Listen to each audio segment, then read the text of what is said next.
Our recording schedule has been a little off lately. First, I had some health problems, and then Zapil and his family have had a bout of bronchitis. So obviously I have to do a build related to sickness, and Planescape gives me an excellent opportunity to do so. The gate town called Plaguemort is the gate town connected to the Abyss. The city is for the most part a festering slum filled with every sort of pestilence. The Archlector's palace and the merchant's quarter are in better condition, but disease and filth invade them to some degree as well.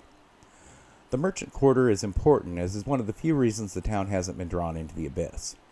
The demon lords want the town to be drawn into the Abyss, giving them fresh victims, but they also want access to goods from other planes, and Plaguemort is one of the few places that will trade with the Abyss. The Grand Lector controls a fighting force called the Hounds, which are little more than a gang of thugs. Powerful thugs, but thugs nonetheless. The Hounds are fiercely loyal to one another, a small bit of law holding back the chaos, but have no loyalty or even concern for anyone else. They brutalize the residents and take whatever they want. They obey the Archlector, but only until one of them becomes powerful enough to cast him down and take his place, then the cycle starts again. The Hounds are recruited from the strongest around. Half-demons called Cambions, tieflings, ogres, even lesser demons. Some humans and other mortal races find their way into the Hounds, but only the very toughest make the cut. Our hero, if we can call it that, begins as an insignificant resident of the slums, although an unusual one, and we are telling the tale of his induction into the Hounds and his rise to the ranks. This is a little different from many of our builds. Normally when we do an evil character, we'll try to make them more of an anti-hero, or if not, at least give them a backstory that makes them a little sympathetic, some details that make it understandable how they turn to evil. Not in this case. The Abyss, and by extension Plaguemort, are prone to chaotic evil, pure selfishness and psychosis. The strong are cruel to the weak are cruel to the weaker, and the weakest just suffer. There are groups such as the Hound that have loyalty to each other, but they use their strength in numbers to better persecute those that are not part of the group.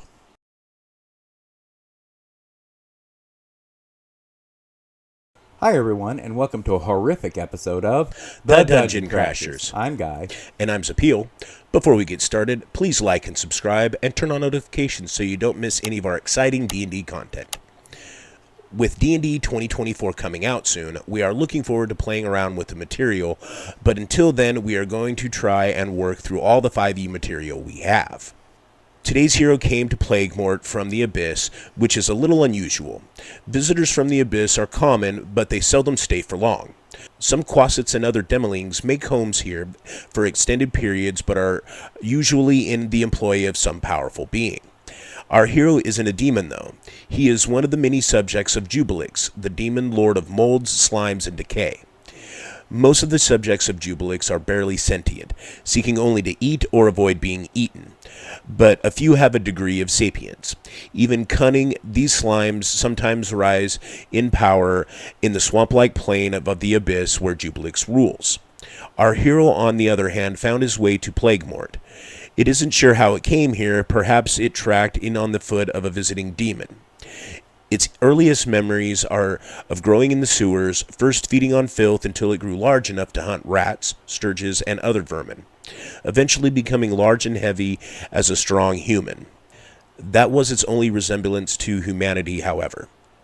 Our hero is a slime. It can assume a vaguely humanoid appearance if it wishes, but seldom bothers to do so, preferring to ooze around in the dark, squeezing through the smallest of cracks. The race we are using is Plasmoid from the Spelljammer setting, and they are described as sapient slimes. In Spelljammer, they are just another species, not particularly good or evil, being as varied in alignment as humanoid races. They are, however, perfect for playing in the abyssal horror, and that is what we are doing here. Plasmoids are either medium or small creatures, and ours is medium. In either case, they have a movement speed of 30 feet. They have an amorphous appearance as a blob of slime, and their creature type is ooze, not humanoid. As an action, they can force their bodies into a humanoid shape with 2 arms and 2 legs, allowing them to use human weapons and armor, and they can use an action to revert to a limbless blob. Since their movement isn't dependent on having legs, it should be fine for them to just create arms or other limbs to attack or wield weapons without needing to grow legs and appear humanoid. They can also create a 10-foot long pseudopod as a bonus action that can manipulate small items up to 10 pounds, open doors, and similar tasks, but cannot wield a weapon or make somatic components of spells. They can squeeze through a space as small as 1 inch, as long as they aren't wearing or carrying anything, and they have advantage on checks to initiate or escape a grapple. We are going to be taking advantage of that last ability. They also have dark vision out to 60 feet. They have resistance to acid and poison damage, and advantage on saving throws to avoid being poisoned. They can hold their breath for up to an hour. They can speak common and 1 language, and we are choosing Abyssal. It didn't mature in the Abyss, but the language is common in Plaguemort, and it has an affinity for it. Plasmoids aren't male or female as humanoids understand it. Their usual appearance is a translucent gray color, but they can alter their coloration using dyes of what they want.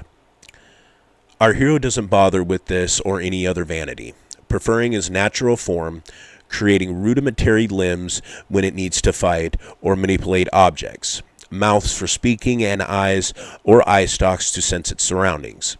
If it has any fashion choice, it would be to appear as terrifying as possible. Plasmoids get the ability score bonuses found in Spelljammer and most newer 5e material, which are 3+1 bonuses that it can put anywhere at once but no more than 2 on the same ability. Using the point buy, we put a 15 on strength, making it 17 with 2 of the bonus points. We put a 14 on dexterity, a 15 on constitution, making it 16 with the remaining bonus point. We put an 8 on intelligence and a 10 on wisdom. While intelligent for an ooze, it is still rather stupid, but it is attuned to its surroundings and has a predator's cunning. Last, we put an 8 on charisma. While it can be intimidating, it dislikes interacting with other beings and would rather kill and eat them than speak with them. For background, we are creating a custom background. There are specific backgrounds from the Planescape setting that come with a feat, but they aren't required, and if you choose a background that doesn't include a feat, you can instead take the Skilled, Tough, or Magic Initiate feat. Our hero takes the Tough feat. He is a brute and relies on being tough enough to survive. The background is called the Sewer Dweller. It gives the skills Perception and Stealth.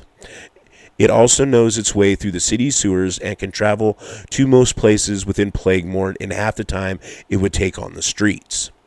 If he finds himself in another city, he could learn to do the same there with a little role play. He can also guide companions through the sewers, although if they are humanoid, some areas might be difficult for them to pass. Backgrounds typically come with trinkets and a little gold. Our hero doesn't want to carry much, but he does have a bag of mixed coins equal to 10 gold pieces. As a player, I think it would be cool to have him carrying coins and other small items floating inside him like a gelatinous cube. In game terms, it wouldn't have any effect other than not needing a pouch, so I would allow it. But if your DM doesn't agree, just carry a pouch. There isn't a rule that he can't even in blob form. As our hero grew bigger, it became difficult for it to feed itself on rats and vermin, so it ventured onto the streets in search of food. It went out at night and oozed stealthily through the alleyways, always staying close to a drain or other access to the sewers. The first being it came across was a human male. It was frail and raggedy, a beggar of some sorts, perhaps. The ooze flowed quietly up behind the man, forming a pair of tentacle-like arms. It shoved the man to the ground and wrapped him up in one of its arms and began pounding it with the other until it stopped moving. The ooze then drug its victim to the nearest storm drain and pushed it in the sewer to be devoured at leisure. Over the next year, the ooze grew strong and skilled at hunting, but it avoided beings that appeared powerful, such as soldiers or tieflings. The ooze begins play as a fighter, primarily because it needs a fighting style. We don't want to rely on equipment, so takes the unarmed fighting style. It is proficient with unarmed strikes, and they deal 1d6 bludgeoning damage, or 1d8 if it isn't also carrying a weapon or a shield. This will be most of the time, since he doesn't like using items. It gets 2 skill from the fighter list, and it takes athletics and intimidation. It grapples and shoves its prey, and is also good at swimming and climbing, and despite its poor charisma, it is still an intimidating figure. It is proficient with all weapons, armor, and shields, as well as strength and constitution saves. It has second wind. It can use a bonus action on its turn to regain 1d10 hit points. After it does, it can't do so again until it finishes a short or long rest. Even though it has learned to use weapons and even shape itself to wear armor, it prefers not to do so because such things prevent it from squeezing through tight spaces and escaping through drains and pipes. One piece of equipment it might consider are darts. They are easy to carry, especially if a DM allows it to carry them inside itself, and are cheap enough to be left behind if it has to squeeze through a small opening. It otherwise has no range attacks, which could be a drawback. We considered taking the Magic Initiative feat instead of Tough to get Acid Splash and Poison Spray, which would be very appropriate, but would require a decent mental stat in order to be useful, and we didn't have the points. If you rolled for stats and have a spare score of 14 or more after putting the highest on Strength, Constitution, and Dexterity, you could put it on Charisma and get those from Sorcerer. You could also put points in Wisdom and get Thorn Whip and Produce Flame from the Druid list if you prefer. At second level, it becomes a first level Barbarian. It gains Unarmored Defense, letting it calculate its armor class as 10, plus its Constitution and Dexterity modifiers. This will be a nice increase to its armor class, which before was just 12, using no armor and Dexterity. Of course, you could have used armor for your first level if you wanted, but it doesn't really suit the character. It also gets Rage twice per long rest. It can use a bonus action on its turn to enter a rage. While raging and not wearing heavy armor, it has advantage on strength checks and saves. Its melee weapon attacks deal an extra 2 damage, and this will get higher as it gains Barbarian levels. And it has resistance to bludgeoning, piercing, and slashing damage. If it spends a turn without attacking or taking damage, its rage ends. This is a good reason to carry darts. Even if he throws the darts and misses, it counts as an attack. Technically, it could throw any rocks or garbage it finds as an improvised weapon with disadvantage and still sustain its rage. It can also use a bonus action to end its rage if it chooses. If it has the ability to cast spells, it can't cast or concentrate on them while raging. At third level, it becomes a second level Barbarian. It gets Danger Sense, giving it advantage on Dexterity saves against things it can see, like traps or spells. It can't use this ability if blinded, deafened, or incapacitated. It also gets Reckless Attack. When it makes its first attack of the turn, it can decide to attack recklessly. If it does, it gains advantage on all attacks it makes until the end of its turn, but all enemies get advantage on their attacks against it until the start of its next turn. This is usually worth doing. He has high hit points and resists common damage types, so can afford to take a few extra hits in exchange for dealing more damage. But it's always good to consider how much damage the enemy could do and how difficult or easy it is for the enemy to hit you. At fourth level, it becomes a third level Barbarian. It gains a third use of Rage each long rest, and it gets a Primal Path, choosing Path of the Beast. This path is flavored to represent beings connected to werewolves and other lycanthropes, but can also reflect a horrible slime creature from the abyss. When it rages, it can form a natural weapon. This counts as a simple weapon, and it uses its strength for attack and damage as normal. It chooses the form of the weapon each time it starts its rage, and it can be claws, which do 1d6 slashing damage, and when taking the attack action using the claws, he can make one additional attack as part of the same action. It can instead be a bite that deals 1d8 piercing damage, and if it has less than half of its hit points, it regains hit points equal to its proficiency modifier once per turn when it hits with a bite. Or the weapon can be a tail that also deals 1d8 piercing damage with a 10-foot reach, and if a creature within 10 feet hits it with an attack, it can use its reaction and roll a 1d8, adding the number rolled to its armor class, possibly causing the attack to miss. The claws are the best damage option, but the bite and tail have great utility in the right situation. As an ooze that used to changing its shape, suddenly sprouting claws, a spine tail, or a huge fang mouth isn't all that unusual for it, but it's probably terrifying to whoever is attacking. At 5th level, it becomes a 4th level Barbarian, getting an ability score improvement or feat, and it takes the Tavern Brawler feat. It is already proficient with unarmed strikes and does better damage than this feat gives, but it's here for the other abilities. It can increase its strength to 18. It becomes proficient with improvised weapons. This will make throwing rocks and garbage at enemies a lot more effective. And if it ever finds a situation where its unarmed strikes aren't effective, it can pick up a rock or stick and beat people with it. The main reason for taking this feat is the ability to grapple as a bonus action after hitting with an unarmed strike or improvised weapon.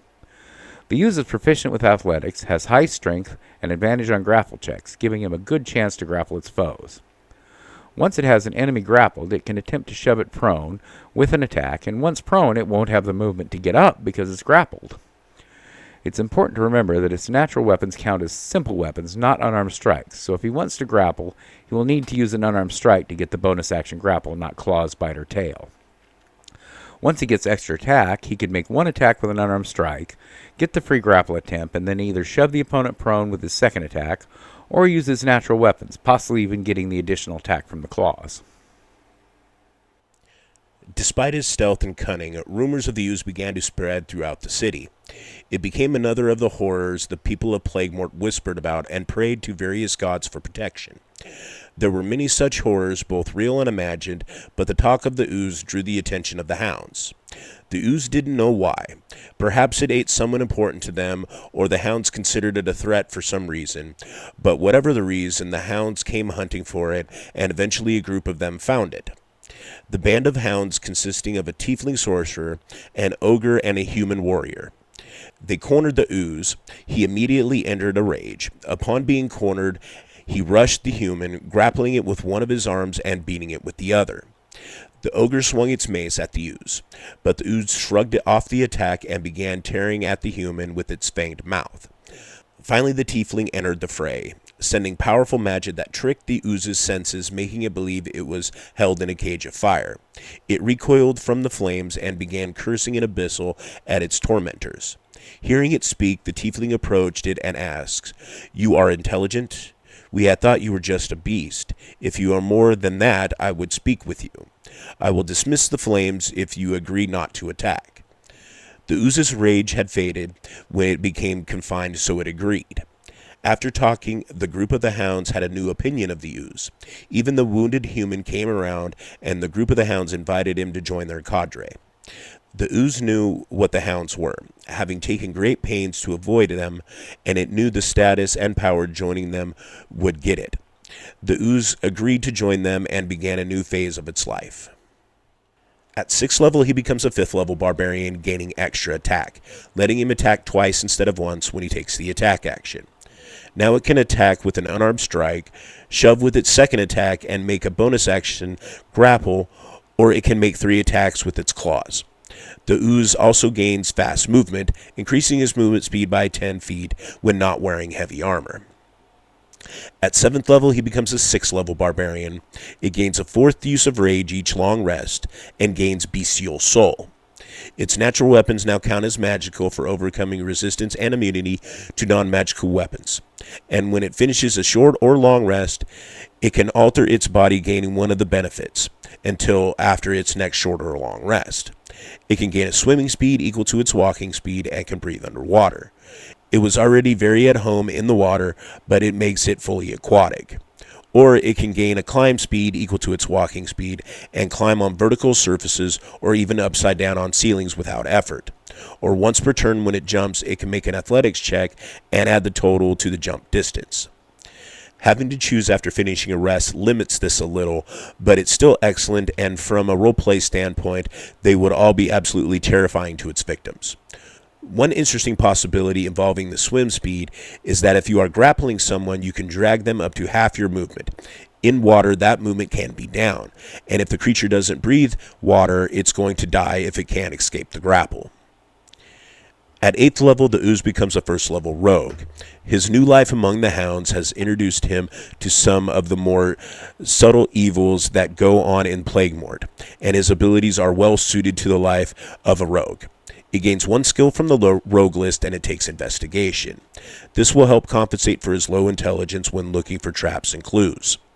He gains proficiency with thieves' tools, which are sadly something else he needs to carry, but too useful not to have. He learns to speak thieves' cant, which is a language that uses slang terms and code to have conversations and written messages that sound like normal topics or look like normal graffiti but convey a secret meaning.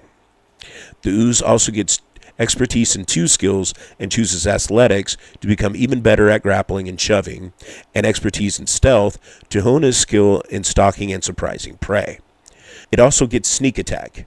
Once per turn when it hits a creature and has advantage on the attack or an ally within 5 feet of the creature, it can add a 1d6 to the damage. It will get additional d6s as it gains levels in rogue. At 9th level, he becomes a 2nd level rogue, gaining cunning action. It can dash, disengage, or hide as a bonus action.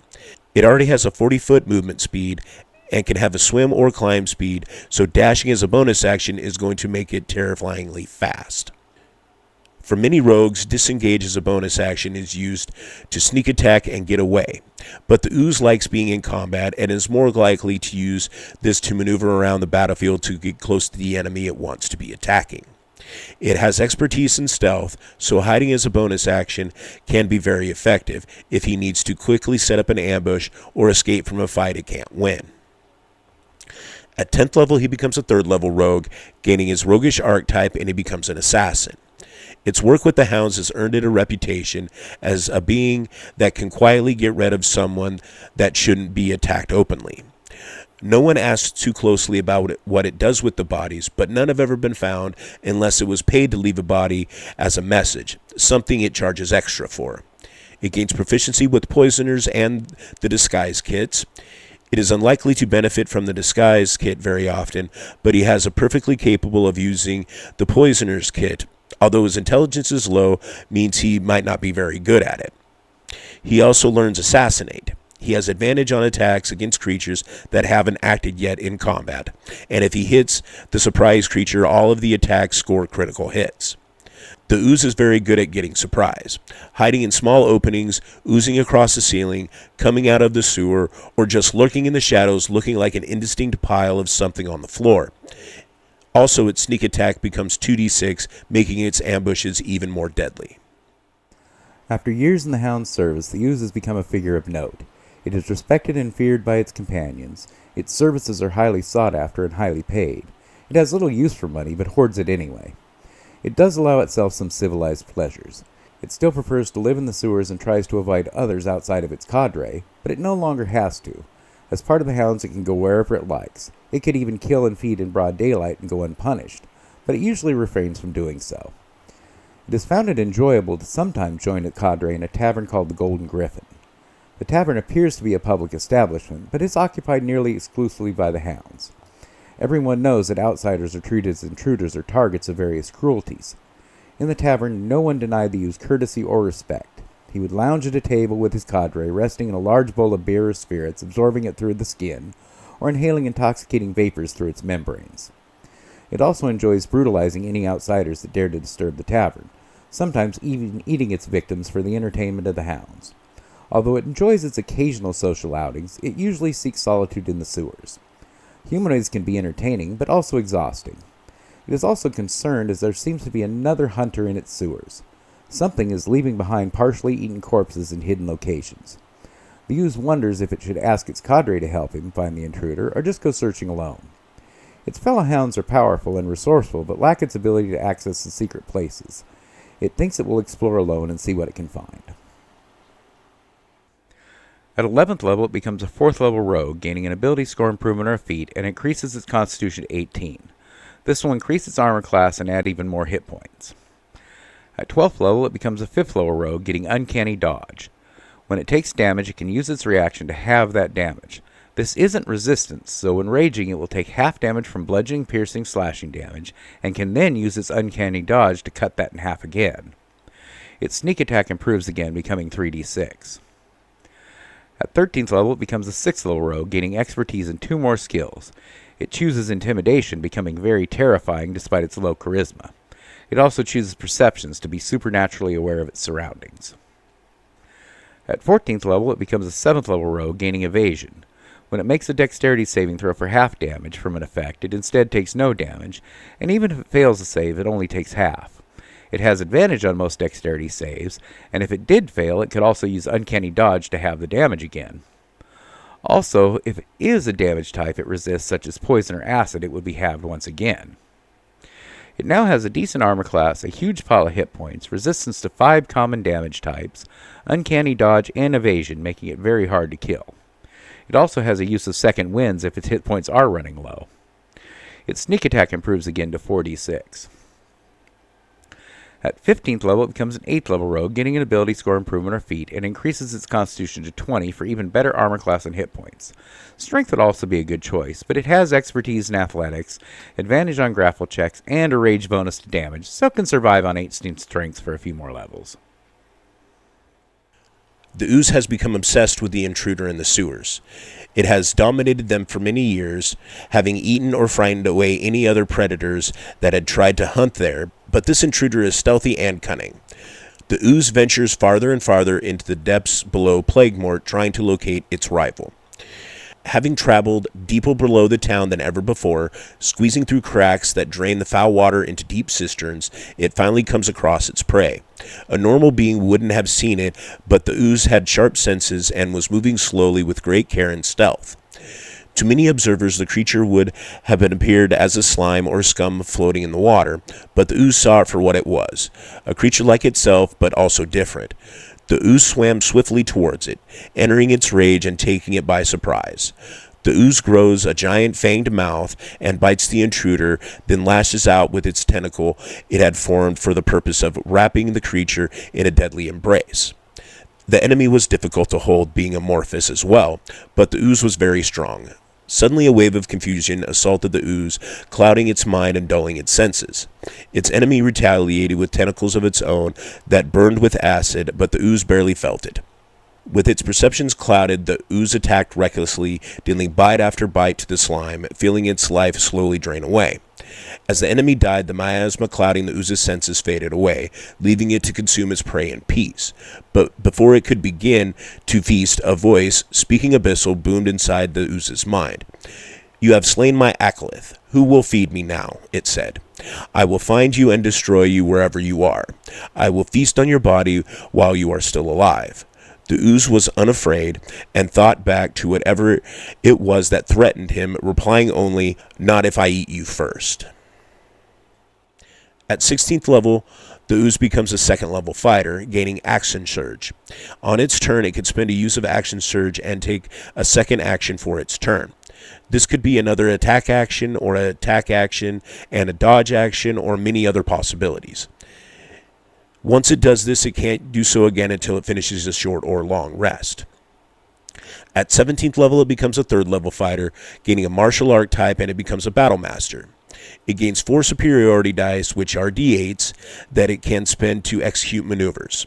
It learns 3 maneuvers from the battle master list, and it chooses trip attack. When it hits an opponent with any attack, it can spin a superiority dice.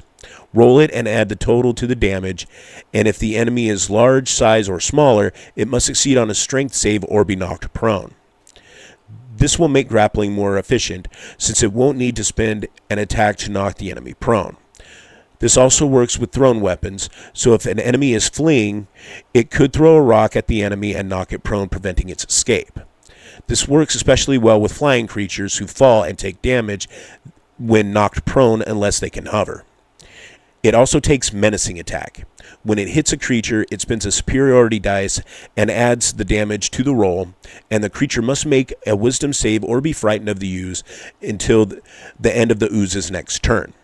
The DC for this save is 8 plus the proficiency and either strength or dexterity modifier, whichever the user chooses. Lastly, it takes riposte. When an enemy misses it with an attack, it can use its reaction to spend a superiority dice to make a melee attack against that enemy and add the roll of the superiority dice to the damage. The ooze has sneak attack, which can only be used once per turn, but it can be used on any turn as long as the ooze can make an attack. So riposte, which gives another opportunity to deal sneak attack damage. It also gains proficiency with artisan tool of its choice. The ooze really isn't interested in using tools, but it will take mason's tools in case it needs to make new entrances or passages in the sewers. At 18th level, it becomes a 4th level fighter, getting an ability score improvement or a feat, and it will increase its strength to 20 to maximize its attack ability. At 19th level, the ooze becomes a 7th level barbarian, gaining feral instinct. It has advantage on initiative checks, and if it is surprised, it can still act normally as long as it uses its bonus action to rage before doing anything else on its turn. There is also another optional ability from Tasha's Cauldron of Everything called Instinctive Pounce. As part of a bonus action it uses to start its rage, it can move up to half its speed. Combined with its 40-foot movement speed, it can rapidly close the distance with an enemy, making it even less reliant on range attacks. And at 20th level, it becomes an 8th level barbarian, getting a final ability score improvement or a feat, and increases its dexterity to 16. It now has a respectable 18 armor class, and with its advantage on initiative checks, it will often attack first. With its ability to grapple nearly anything, that first turn could cripple an enemy's ability to fight effectively. The ooze worked its way slowly through the cracks in the floor of the sewers, finding the places where the water seeped through to a lower level. It moved slowly with extreme stealth, squeezing through the tiniest of spaces. It slithered out of a small opening into a large chamber and slid quietly into the deep pool of water that filled it. The ooze knew immediately that it wasn't alone. It sensed motion in the water. Something large was moving. Sensing that its enemy was near, it slipped into a rage and rushed towards the moving creature. He had a moment to observe it before attacking. It had the lower body of a sea serpent, but its upper body was the torso of a demonic humanoid. The ooze launched into an attack, grappling the creature and raking it with a massive claw that it grew from its body. The creature was surprised and momentarily helpless. The ooze took the opportunity to pin it on the bottom of the pool. It was clear that the creature could breathe underwater, and despite being grappled, was far from helpless. It conjured a whirlpool in the water that bludgeoned the ooze mightily, but the ooze shrugged off the damage. The creature then filled the water with acidic ink, but the ooze shrugged that off as well, holding its grapple and raking recklessly with its claws, tearing great wounds into the demon. Recovering from its surprise, the demon returned attacks with its own fangs and claws. The two seemed well matched, and it was a test of endurance to see which would die first. Suddenly the creature's voice was in the ooze's mind, again speaking in Abyssal. "I know what you are. You are a spawn of Jubilex, and a strong one. Your sire is my master, and be angry if I sue such a powerful one of its children. If you will accept a truce, I would speak to you." With its rage upon it, the ooze had difficulty comprehending the concept of truth, but it wanted to know what the creature meant by spawn of Jubilex, so grudgingly it released its grapple and absorbed its claws. The creature dismissed its whirlpool and let its acidic ink drift away, and then began to speak telepathically. It was a demon called a Wastrolith, one of the highest orders of demonkind, and its master was Jubilex, the demon lord of slimes, mold, and pestilence. The Wastrolith had come here from the abyss seeking sport and rare foods. It brought Acrolith servants along to hunt for it.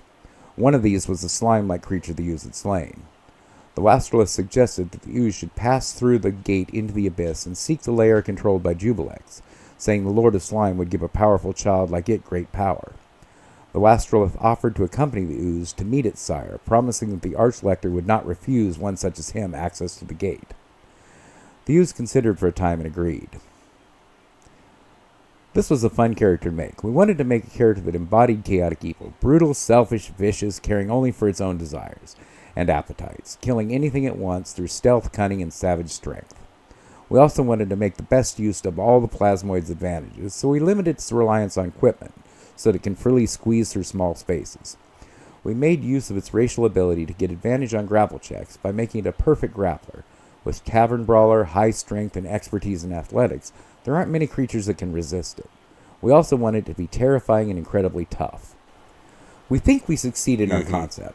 Tell us if you think so in the comments below, along with any questions, suggestions, or build ideas, and join us next time when we finish our tour of the Planescape setting with a plane-hopping bounty hunter. Until then, Cheers.